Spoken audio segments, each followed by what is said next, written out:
pessoas da minha parentela que tinha problemas espirituais, como uma tia que era possessa por demônios, e ela literalmente era jogada de uma parede para outra. Então eu cresci sabendo dessas histórias, e sabendo que existia o mundo do mal, a parte do bem e a parte do mal. Mas eu acho que, na verdade, eu só tinha experiências com a parte do mal, eu não conhecia Cristo. Nunca tinha tido uma experiência com um lado bom, sabe? Então, pelo fato da gente viver uma vida de idolatria muito forte dentro de casa, onde a gente não tinha entendimento, minha mãe era uma mulher, sempre foi uma mulher que orava muito, ela orava o terço dela, mas sempre foi uma mulher de muita fé. Mas nós tínhamos muita legalidade dentro de casa, porque nós não vivíamos a palavra. Nós vivíamos uma idolatria muito forte, acreditávamos em outros deuses. Então, por esse fato, já existia uma opressão na minha casa, na minha família. E seu pai? Meu pai nunca acreditou, nessa época eu não acreditava em nada. Então, era essa opressão, e eu cresci eu tive uma infância difícil, porque meu pai era uma pessoa muito nervosa, e o que acontecia era que qualquer erro, mesmo criança, ele me batia muito. Então, eu cresci assim, apanhando muito do meu pai, e não era um tapinha, não, era realmente ele me batia como homem. E eu tô falando isso aqui não pra deixar uma imagem ruim dele, Sim. mas porque mais pra frente vocês vão entender o que aconteceu. Essa é a sua história, que você viveu. Sim, tudo que eu contar aqui tem um lado ruim, mas vai ter a glória de Deus por detrás, que é onde Deus mudou tudo, transformou tudo para o bem. Só era você como filha? Não, eu tenho uma irmã que ela tem hoje 27 anos, eu tenho um irmão de 33 anos. Eu sou do meio. Então, nós crescemos nessa área militar, onde nossa vida com Deus era dessa forma, a gente não tinha vida com Deus, na verdade. E como meu pai me batia muito, eu tinha muito medo do meu pai. Tinha muito medo do meu pai, e até por isso foi um dos motivos de eu não conseguir ver Deus como pai lá pra frente. Tive muito problema de entender Deus como pai, porque eu não tive uma estrutura familiar saudável. Então a gente vivia nesse lugar de opressão, tanto espiritual quanto do lado do meu pai, que me batia muito. Então eu tinha medo de viver, eu tinha medo de tudo, assim, porque o ambiente que eu vivia me trazia medo. Só que o que aconteceu foi que num certo período da minha infância, começou a acontecer manifestações demoníacas no meu lar, na minha casa.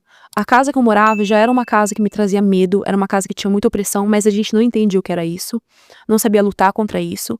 Aí começou com coisas pequenas, como, por exemplo, não tinha ninguém em casa e o som do rádio começava a ligar sozinho, aí eu corria pra rua, esperava minha mãe chegar do trabalho no meio da rua, e tinha muito medo. Meu irmão começou a ver bonecas se mexer. Então começou com coisas assim pequenas, mas são manifestações no final das contas. Certeza. E isso me trazia muito medo, assim, eu não sabia o que fazer com isso. E até que um dia eu estava na minha casa e convidei algumas amigas e a gente começou a brincar. Parece bobo, mas eu sei que muita gente já brincou com isso, e é uma brincadeira que abre muitos portais para as nossas vidas, que é a brincadeira do copo, brincadeira do compasso, que é nada mais do que aquela tabuleiro Ouija, eu não sei como é que fala, mas eu acho que é tabuleiro Ouija, que tem letras em cima e embaixo, e tem um copo no meio, ou algum objeto no meio, que sem você encostar, você faz pergunta para espíritos, e o copo ou o objeto que está no meio vai até as letras, formando palavras, respondendo você. E isso acontecia. E pelo fato de acontecer, eu falava, uau, todo mundo ficava, nossa, mas a gente não sabia que era demônios. Invocando. A gente estava invocando demônios. E a gente brincou disso várias vezes. Várias vezes. E o demônio que a gente invocava respondia a gente. Sem a gente tocar no copo. A gente tinha que ficar com o dedo assim, perto do copo, mas não podia tocar no copo pra gente ter certeza que era o espírito falando com a gente. Então a gente brincou com isso por muitas vezes, até que um dia o copo voou sozinho, quebrou sozinho na parede. Meu Deus. E o espírito falava, vocês não podem sair daqui sem pedir permissão. Então ele não permitia, só que a gente não tinha entendimento. A gente achava no final das contas que era uma brincadeira, a gente sabia que tinha uma coisa espiritual, mas a gente não tinha noção que isso era ocultismo. e que isso abria legalidade, portais pra nossa vida, Sim. entendeu? Então a gente brincava com isso, foi brincando com aquilo e tudo mais. E aí, sem saber, isso foi piorando as experiências ruins que eu tinha na minha infância, até minha adolescência. E então isso começou a piorar, eu comecei a sentir muita opressão, e foi nessa época, mais ou menos, que a minha mãe, meus pais separaram. Então, meu pai foi para um lado, a gente se mudou com a minha mãe para uma outra casa na mesma cidade, em Pirassununga. Quando a gente se mudou, piorou os ataques espirituais na minha vida. E eu, assim, continuava sem saber quem era Cristo de verdade. Eu sempre soube que existia Jesus Cristo, tá? Mas eu acreditava em outros deuses, em santos, essas coisas. Que isso é um outro tema que a gente até pode falar um pouquinho no final, porque acho que tem muitas pessoas que têm dúvidas sobre isso. É importante. Mas eu não tinha Deus como meu Senhor e Salvador, Jesus. Então, mudei para essa outra casa. Minha mãe e meu pai já haviam se separado. Minha mãe estava mal por conta da separação. Só que, olha que engraçado. Eu senti um alívio quando eles se separaram, porque eu tinha tanto medo do meu pai, tanto medo, porque ele me batia muito, muito, muito, que eu senti um alívio. Eu falei, agora eu tô livre. Só que ele foi embora da nossa vida e eu guardei essa mágoa no meu coração. E mais pra frente, quando eu conheci Jesus, eu perdoei ele, eu vou contar isso, mas eles se separaram, isso aconteceu, só que daí as experiências sobrenaturais pioraram, desculpa. Então a gente mudou pra essa casa e eu lembro que as paralisias do sono começou a acontecer. Eu tava dormindo, a primeira vez eu tava dormindo, aí veio uma voz assim, falou assim, agora. Quando eu ouvi essa voz, agora, eu apaguei na cama. Apaguei assim, não consegui me mexer mais, eu tava consciente. E daí eu comecei a orar o que eu sabia, mas como aquela cultura, aquele ritual, sabe? Não como uma dependência de Deus. E daí eu lembro, assim, que todas as vezes que eu clamava o nome de Jesus, mesmo sem entendimento, os demônios saíam. Só que essas experiências começaram a aumentar, a ponto da gente estar dormindo, eu e minha irmã no quarto, e minha irmã acordar vendo os demônios em cima de mim, no quarto. E a sua mãe? E a minha mãe, ela sabia, ela orava do jeitinho dela, sabe? Só que nessa época a gente conheceu uma mulher de Deus na nossa cidade, que chama Dona Malvina. E ela era uma mulher que sempre orava por nós. Ela era cristã já. Até hoje ela acompanha a gente. Então toda vez que acontecia alguma coisa, a gente corria pra ela. É engraçado, né? Porque antes de conhecer Jesus, a gente tem aquela cisma com o crente, mas na hora do aperto, é o que a gente busca. Não tem como. E não tem como negar. Aí a gente buscava ela sempre quando acontecia algo. Aí teve uma situação em casa, uma vez, que uma pessoa da minha família, eu estava no quarto com essa pessoa da minha família, e eu senti, olha só, sem entender nada, tá? Eu tenho um discernimento muito aguçado, sabe? Então, eu tava no meu quarto, essa pessoa tava sentada no computador, assim, perto, ela era uma pessoa mais nova, e ela devia ter uns 13 anos de idade. Entrou uma presença no nosso quarto e eu falei, tem alguma coisa aqui. Na hora eu saquei que tinha alguma coisa estranha. Minha mãe tava no quarto dela. Na hora que eu entendi que tinha um demônio no meu quarto, essa pessoa da minha família que tava sentada na cadeira, ela ficou dura. E eu falei, ei, olha pra mim. Ela não conseguia olhar pra mim. Ela tentava olhar pra mim assim, ó, com toda a força do mundo. Quando ela olhava pra mim, ela gritava, ai! Porque o olho dela ardia. Não. E eu fiquei apavorada, não sabia o que fazer, só que eu sabia que ela estava sendo oprimida ali por Satanás. Nós não tínhamos uma vida com Deus, então isso era a porta estava aberta para isso acontecer. Então eu chamei minha mãe, e daí minha mãe veio, na época, nos socorrer, sem saber o que fazer. Levamos essa pessoa da nossa família pra sala, ela não tinha mais os movimentos das pernas. E sabe quando a pessoa tenta pisar no chão e as pernas ficam moles? Sim. Ela deitou no sofá e essa pessoa da minha família começou era como se uma bola passasse pelo pescoço dela, e ela fazia caras assim de dores e gritava. E aí eu falei, meu Deus do céu, o que a gente vai fazer? Isso era quase 3 da manhã. Aí a gente falou assim, a Dona Malvina, a mulher de Deus da nossa cidade. Aí a gente falou, vamos colocar essa pessoa no carro e vamos lá pra casa da Dona Malvina. Aí meu irmão tava em casa, olha o que aconteceu. Aí a pessoa tinha alguém dirigindo o carro, a minha mãe tava do lado, eu estava atrás, E essa pessoa estava deitada no meu colo, opressa por demônios. Mal. A gente não sabia o que fazer. Meu Deus. Eu sabia que... Eu ouvia dizer que o Salmo 91 é o salmo mais forte da Bíblia, né? Os católicos falavam isso, assim, ó, o Salmo 91, tem demônio no Salmo 91. Então eu abria a Bíblia no Salmo 91 e ficava orando, mas não sabia nem o que eu tava falando. Então eu repetia aquilo, nada acontecia, absolutamente nada acontecia. Por quê? Porque quando a gente tem uma vida com Deus, a gente não tem autoridade pra expulsar demônios. Então eu não sabia disso. Então a gente entrou no carro, e daí eu falei pro meu irmão assim, a gente vai sair com o carro? Quando a gente saiu com o carro, meu irmão falou pra gente, na verdade, me espera que eu vou entrar no carro com vocês, eu vou com vocês. Só que no desespero, a gente saiu com o carro e esqueceu o meu irmão em casa. Aí a gente foi, esquecemos do meu irmão. Corremos pra casa da Malvina, quando a gente chegou na casa da Malvina, a Malvina já estava na porta esperando a gente, sem saber o que estava acontecendo. Meu O Espírito Santo avisou ela que a gente estava indo lá. Aí isso era já quase umas 3 da manhã, a dona Malvina já estava ali na porta, já esperando. Ela abriu o portão assim, numa calmaria. E a gente desesperado, né? Aí essa pessoa da minha família que tava sendo possessa por demônios deitou no meu colo. Não, sentou no sofá. Aí a dona Malvina falou assim, sai em nome de Jesus. Na hora. Pum. Saiu assim. E eu fiquei tipo... autoridade, né? Eu falei, como assim, minha gente? Tão fácil assim. Fiquei pensando que aquilo mexeu muito comigo. Foi aí que Deus começou a mexer com o meu coração. Aí minha irmã... já entreguei aqui. A minha irmã, ela deitou no meu colo. E ela ficou assim... Sabe, refletindo? Porque ela tinha acabado de passar por um... Ela tava completamente consciente, mas aquilo tava oprimindo ela num nível que tirou as forças dela. E daí, ela ficou assim, pensando, cansada, sabe, por causa da guerra. Aí eu perguntei pra ela assim, por que seus olhos ardiam quando você me olhava no quarto? Aí ela falou assim, sem entender. Ela nunca tinha visto nada, foi a primeira vez, assim, praticamente, que aconteceu isso com a gente. E ela era mais nova, né, então ela não tinha entendimento. Ela falou assim, toda hora que eu te olhava no quarto, tinha um anjo do teu lado. E eu não conseguia te olhar, porque meus olhos ardiam quando eu olhava pra luz dele, que tava do teu lado. Aí aquilo mexeu comigo, eu falei assim, hoje mexe mais ainda, porque eu falei assim, eu não era nem crente, Deus já tinha, Deus tava guardando de alguma forma, vai entender. Com certeza.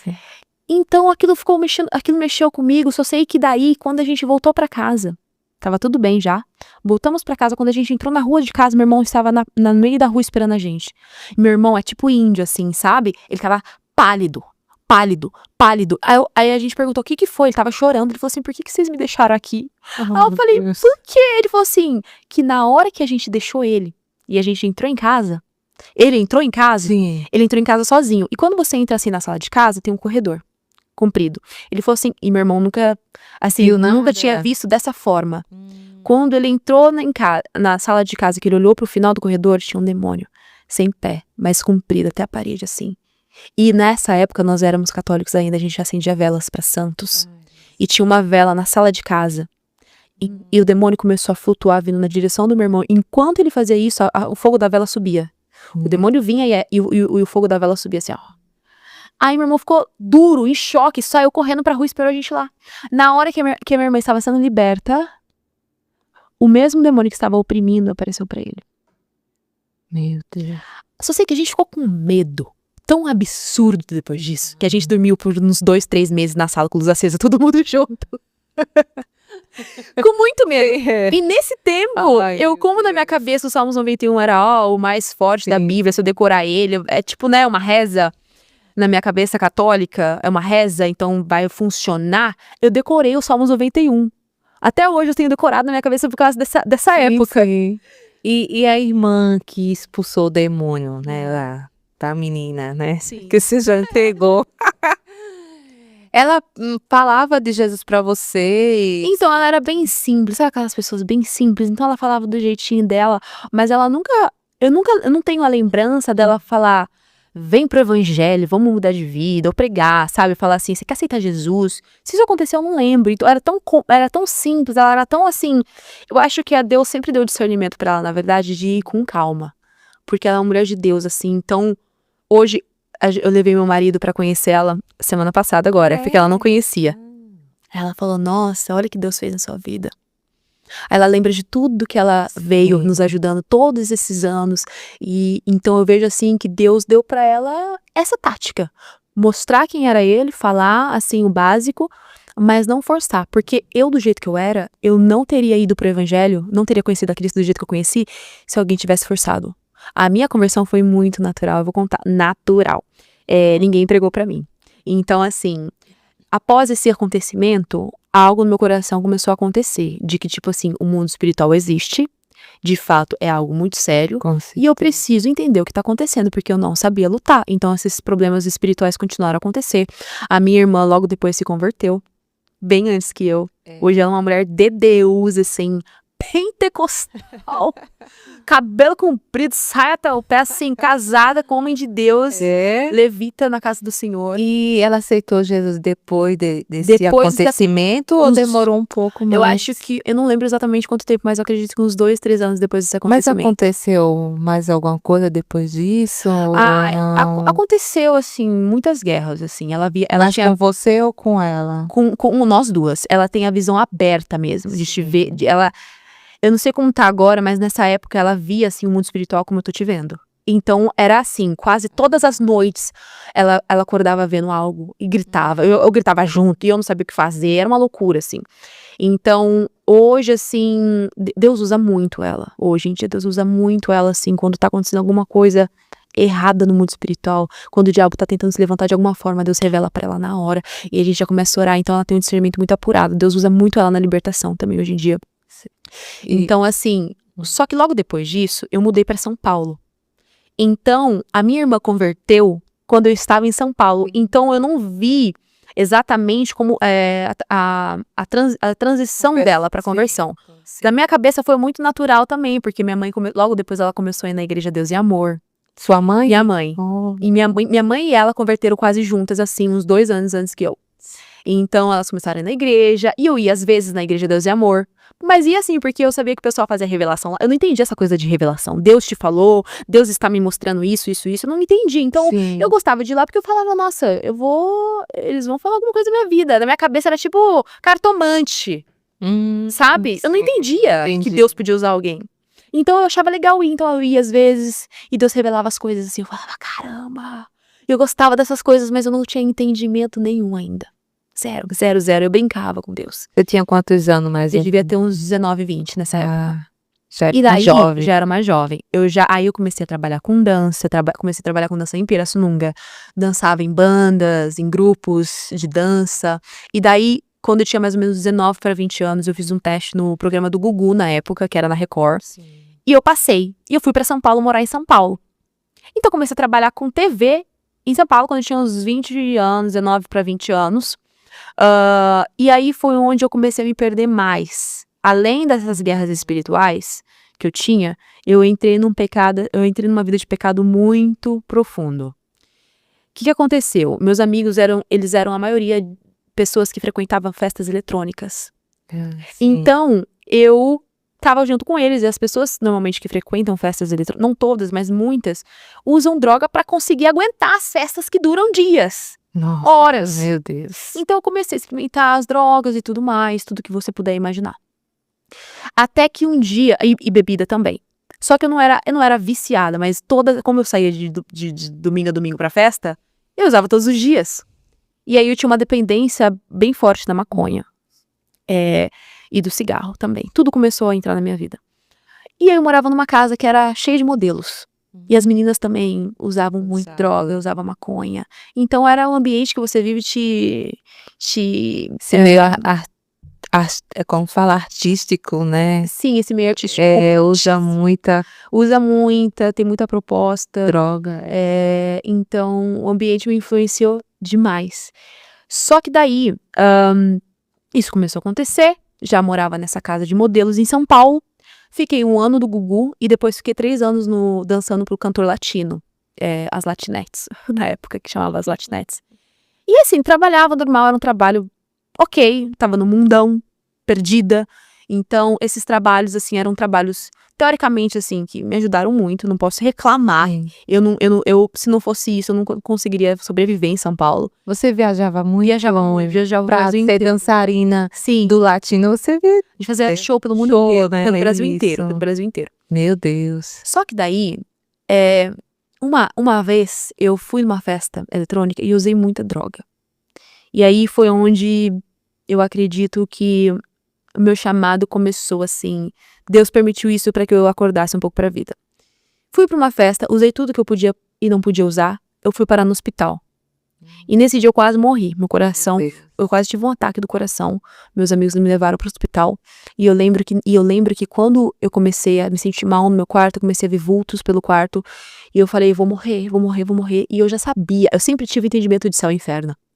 Eu não era bocó, sabe? Sim. Eu já tinha um entendimento, mas eu não sabia o que era a vida com Deus. Então eu sabia que se eu morresse naquele momento, eu não ia ser salva. Eu não tinha Cristo como meu Senhor e Salvador. Zero. E eu tava numa vida completamente no pecado, na lama. E eu lembro que quando isso aconteceu, algo aconteceu na minha mente, sabe? Eu falei, eu preciso mudar. Só que eu não sabia a quem recorrer. Eu não tinha amigos crentes. E assim, tem tanta gente que conhece a Cristo que não te apresenta a Cristo. E eu fico pensando, ninguém falou de Cristo pra mim. A não ser essas tias do coque, né, que eu amo, da minha cidade. Mas assim, é diferente quando alguém vem te evangelizar. Nunca ninguém veio me evangelizar. Então eu não sabia a quem recorrer. Aí o que aconteceu? Nesse mesmo ano eu fui roubada 5 vezes. E eu falei, meu Deus, minha casa tá caindo, eu preciso procurar uma igreja, Aí eu lembrei que tinha uma igreja atrás de casa. Enfim, que eu tive experiências ruins lá, mas era a única igreja que tinha perto de mim. Fui pra essa igreja. E eu comecei a ir lá, tal, mas eu não tinha amigos cristãos. E eu lembro que foi a primeira vez que eu sentei numa igreja assim e ouvi a palavra entrou. Eu falei, nossa, é isso aí que é a Bíblia? Eu falei, nossa, que legal. Eu quero aprender mais. Só que mesmo assim, eu continuei na minha vida de pecado, porque eu não tinha nenhuma referência de crente em São Paulo, eu não tinha amigos cristãos. Até que eu continuei nessa vida louca, e um dia eu estava dormindo no meu quarto, era um quarto que eu dormia sozinha, assim, uma cama de casal.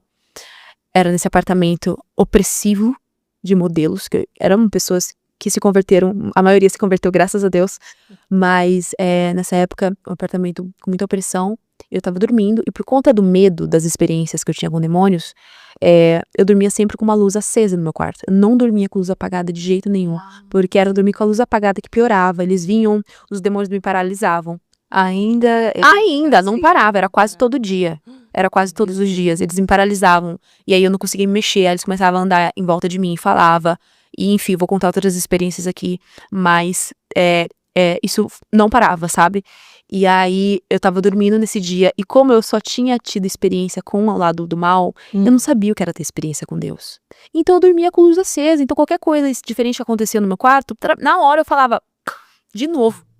Ele não bagunçava a sua cabeça, como, né, muita gente tem depressão, né, Olha, eu nunca pensamento. Eu nunca tive depressão e nem tentei suicídio, mas eu era muito opressa de tipo assim, a minha vida tava uma bagunça, assim, eu tentava suprir o meu coração com outras coisas, então assim, eu vivia tanto tempo drogada e com cigarro, com maconha na cabeça, que eu não tinha tempo muito consciente. E quando eu tava muito consciente, assim, eu ficava triste, ficava lá, tal. Mas eu nunca cheguei nesse lugar de depressão, sabe? Porque a maioria do tempo eu estava entorpecida. Básica lá em Nárnia. Então, enfim, aí eu tava dormindo nesse dia no meu quarto. E foi onde tudo começou a mudar. Porque eu tava dormindo, eu estava bem de frente, assim, dormindo bem de frente, assim, olhando pro teto. E daí, de repente, meu corpo paralisou. Já era umas 3 horas da manhã, sempre 3 horas da manhã. Meu corpo paralisou, eu não conseguia me mexer, não conseguia fazer nada, não conseguia falar nada. Só que eu tava completamente consciente.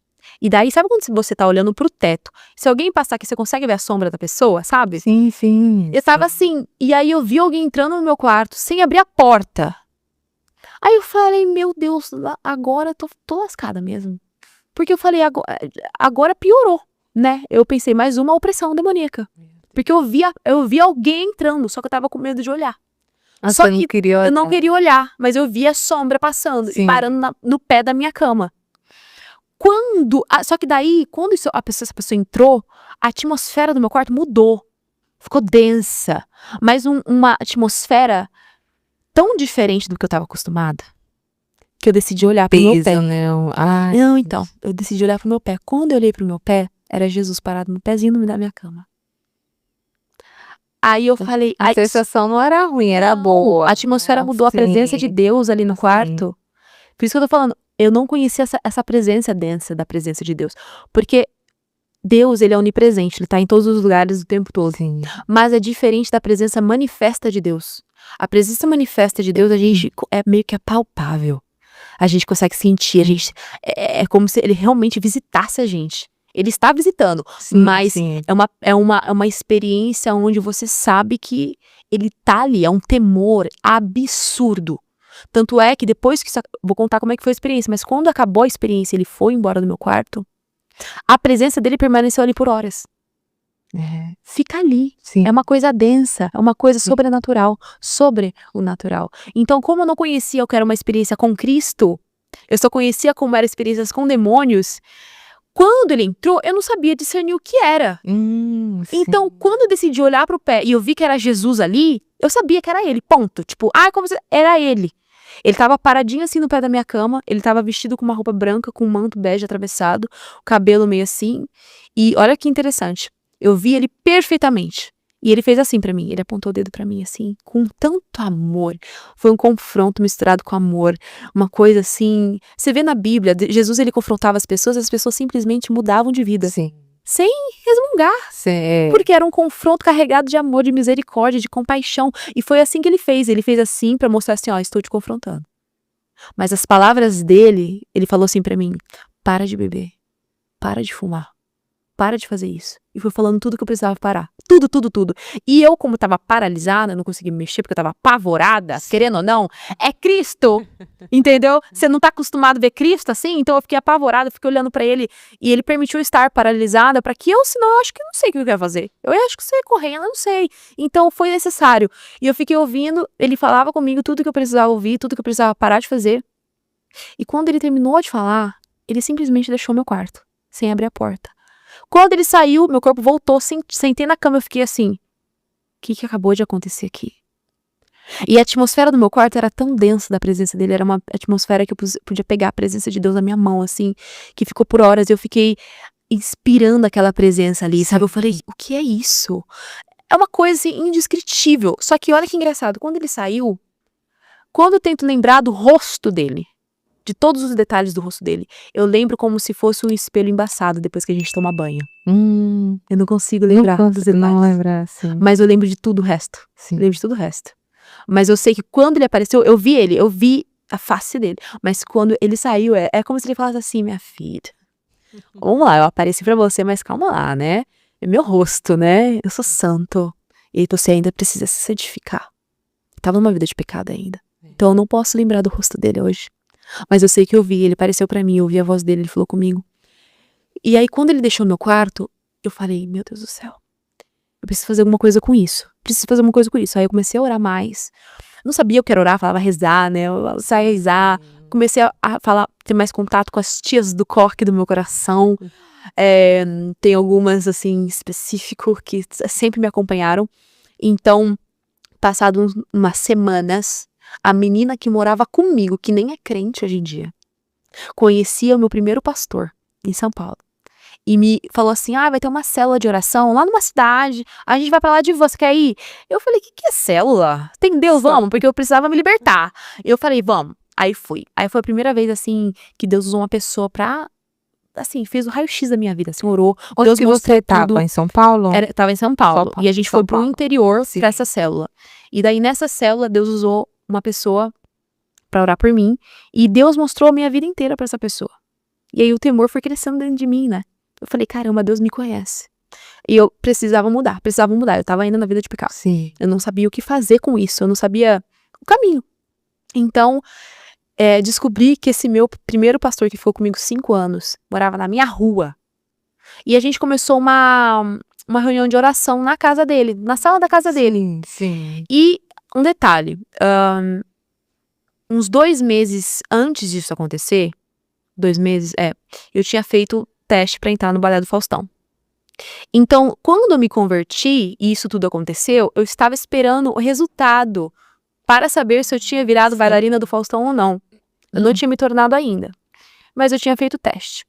Então, quando eu comecei a me aproximar desse pessoal da igreja e tudo mais, eu lembro que na mesma semana que isso tudo foi muito rápido, na mesma semana que isso aconteceu, esse meu primeiro pastor, ele me mandou uma mensagem e falou assim, nós estamos indo pro monte orar. e ficar 3 dias lá, só na água. Jejum e oração. Você quer ir? Eu não sabia o que era monte, eu sabia o que era jejum. Minha filha, eu falei assim, tem Deus. Partiu. Eu fui de olho fechado.